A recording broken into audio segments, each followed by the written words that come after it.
Students, class 11th physics. आज हम पढ़ेंगे एंगुलर मोमेंटम के बारे में।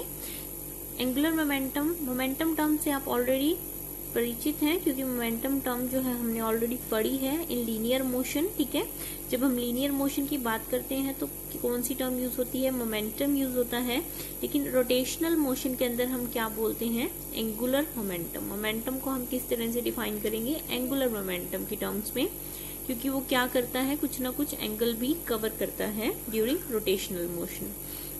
So angular momentum is a vector quantity. कैसी क्वांटिटी है? एक वेक्टर क्वांटिटी है। It is represented by capital L.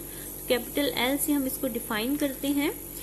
Angular momentum of a body about a given axis is the product of linear momentum and perpendicular distance of the line of action of linear momentum from the axis of rotation. कह रहे हैं कि angular momentum को हम define कैसे करेंगे mathematically? ये होता है प्रोडक्ट। किस किस का प्रोडक्ट होगा? Are cross P. पी यहाँ पे क्या है? Linear momentum.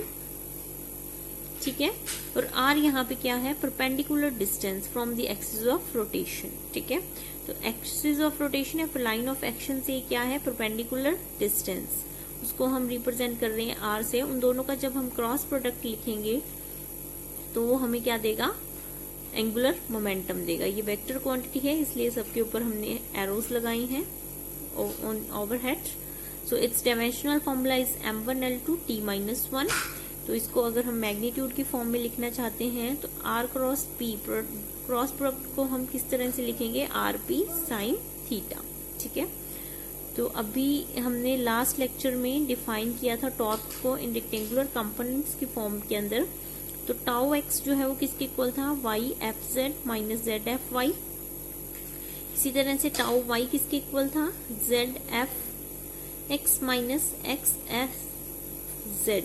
ठीक है, इसी तरह से टाउ जेड जो है वो किसके इक्वल था? X F Y minus Y F X. ठीक है, तो इस तरह से हम इसको दोबारा से डिराइव नहीं करेंगे। यहाँ पे हमने डायरेक्टली इसको इसी फॉर्म में लिखा गया है, रेक्टेंगुलर कंपोनेंट्स की फॉर्म में एंगुलर मोमेंटम को। L X is equals to Y P Z minus Z P Y. L Y is equals to Z P X minus X P Z and L Z is equals to X P Y minus Y P X. अब हम बात करते हैं torque और angular momentum के बीच का क्या relation है। ठीक है, जो टॉर्क है वो अभी देखा हमने किसके इक्वल है? आर क्रॉस पी के इक्वल है। तो D L by D T हमने क्या कर दिया? इसका डेरिवेटिव कर दिया विद रिस्पेक्ट टू टाइम। तो D L by D T किसके इक्वल आ गया? D by D T into R cross P. तो जब हम इसको खोलेंगे ब्रैकेट में तो इसको लिख सकते हैं D R by D T cross P plus R as it is cross D P by D T. ठीक है, तो P जो है वो एक लीनियर मोमेंटम यहाँ पे हमने डिफाइन किया हुआ है। लीनियर मोमेंटम क्या होता है? Mass into velocity. तो हमने इसकी वैल्यू पुट कर दी। तो देखो D R by D T जो है वो किसके इक्वल होगा? वेलोसिटी के इक्वल होगा। तो यहाँ पे लिखा V cross M V plus R D P by D T. तो V cross V dot product जो है वो सेम का अगर डॉट प्रोडक्ट करेंगे तो क्या मिलेगा? Cross product. ठीक है, क्रॉस प्रोडक्ट अगर हम सेम वैल्यू का करेंगे तो हमें रिजल्ट कैसा मिलेगा? 0 मिलेगा। ठीक है, जैसे I क्रॉस I अगर हमने किया था तो क्या मिल रहा था? 0 मिल रहा था। सिमिलरली V क्रॉस V जब हम करेंगे तो हमें वैल्यू कैसी मिल रही है? 0 मिल रही है यहाँ पे। ठीक है,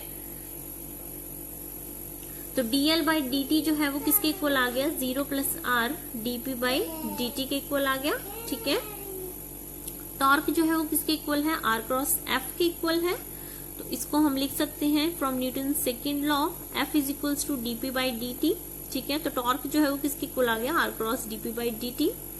ठीक है, और डीएल बाई डी टी जो है वो किसके इक्वल है? R cross DP by D T के इक्वल। यहाँ से हमने लिख दिया। तो फ्रॉम दिस इक्वेशन हम इसकी वैल्यू यहाँ पे पुट कर सकते हैं। टॉर्क की वैल्यू क्या है? R cross DP by D T.